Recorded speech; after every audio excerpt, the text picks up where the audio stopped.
Wealth in equity मराठीमध्ये मित्रांनो परत एकदा तुमचं स्वागत आहे. मित्रांनो आज आपण बघणार आहोत काही स्विंग स्टॉक्स एप्रिलमधले.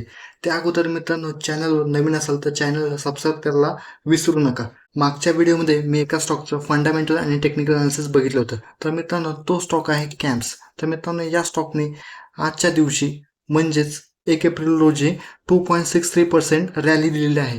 तर मित्रांनो या स्टॉकचं तुम्हाला फंडामेंटल आणि टेक्निकल्स डिटेल्समध्ये समजून घेण्यासाठी मित्रांनो माझ्या यूट्यूब चॅनल जाऊन तुम्ही स्विंग ट्रेडिंग हा स्टॉक व्हिडिओ पाहू शकता. तर मित्रांनो आता आपण बघूया एप्रिलमधल्या काही स्विंग स्टॉक्सकडे. तर मित्रांनो आपण जे कोणते पण स्टॉक आज डिस्कस करणार आहे त्याचे कोणते मी तुम्हाला टिप किंवा बाय सेल रिकमेंडेशन देत नाहीये. हा व्हिडिओ फक्त एज्युकेशन पर्पज आहे. तर मित्रांनो पहिला स्टॉक आहे ग्लँड फार्मा. ग्लँड फार्मा मित्रांनो हा विकली टाइम फ्रेम इथे मी सिलेक्ट केला आहे. विकली टाइम फ्रेम मध्ये मित्रांनो तुम्ही बघू शकता इथे कप विथ हँडल पॅटर्न इथे तयार होताना दिसत आहे. इथे मित्रांनो या स्टॉकने इथं ब्रेकआउट केलेला आहे. ब्रेकआउट करून हा स्टॉक मित्रांनो परत हा ब्रेकआउट लेवललाच आलेला आहे. तर मित्रांनो ह्याचं पोटेन्शियल अपसाईड जे टार्गेट आहे हे 50% आहे जवळजवळ. तर मित्रांनो येणाऱ्या काही काळ किंवा काही महिन्यात हा तुम्हाला स्टॉक 50% गेन हा देऊ शकतो. तर मित्रांनो ह्याचा पुढचा जो स्टॉक आहे तो आहे मित्रांनो हॅवेल्स इंडिया.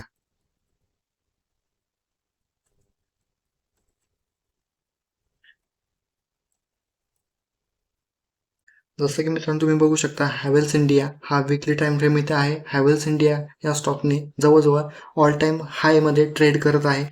या स्टॉकने मित्रांनो ऑल टाइम हाय इथे ब्रेक केलेला आहे आणि ब्रेक करून हा परत रिटेस्ट लेवलला आलेला आहे.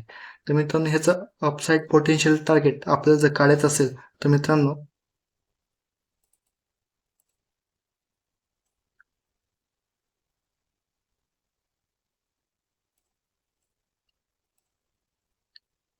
या स्टॉकमध्ये जवळजवळ आपण मित्रांनो 23% अपसाईड पोटेन्शियल गेन आपण बघायला आपल्याला मिळत आहेत.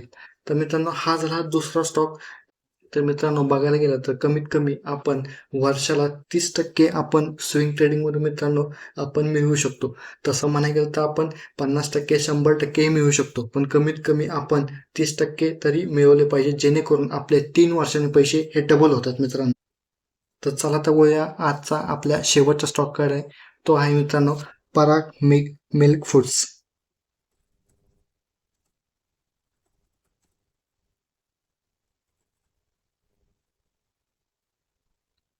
इथं पण मित्रांनो तुम्ही बघू शकता पराग मिल्क फूड्सच्या या विकली टाइम फ्रेममध्ये मित्रांनो मी आलेलो आहोत.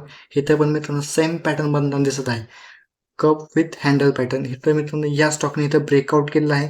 ब्रेकआउट करून ह्या स्टॉकने मित्रांनो परत इथं ब्रेकआउट लेवलवर एकदा या स्टॉकमध्ये बाईंग ऑपॉर्च्युनिटी आपल्या मित्रांनो इथे दिसत आहे.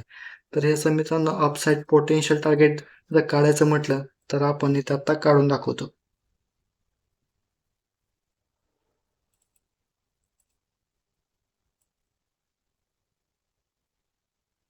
जवळजवळ 40% हा अपसाईड टार्गेट मित्रांनो आपल्याला येणाऱ्या काळामध्ये किंवा येणाऱ्या महिन्यामध्ये आपल्याला बघायला इथं मिळू शकतं. तर मित्रांनो मी सांगतोय म्हणून कुठल्याही स्टॉकमध्ये पैसे डायरेक्ट इन्व्हेस्ट करू नका. तुम्ही स्वतः ॲनालिसिस करून तुम्ही तुमच्या फायनान्शियल ॲडवायझरला विचारून पैसे इन्व्हेस्ट करू शकता.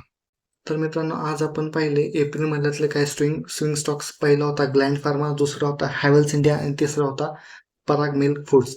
तर मित्रांनो व्हिडिओ आवडला असेल तर लाईक, शेअर, सबस्क्राईब करायला विसरू नका. अशाच नवीन नवीन व्हिडिओ मी तुमच्यासाठी मित्रांनो घेऊन येत जाईल. Thank you so much.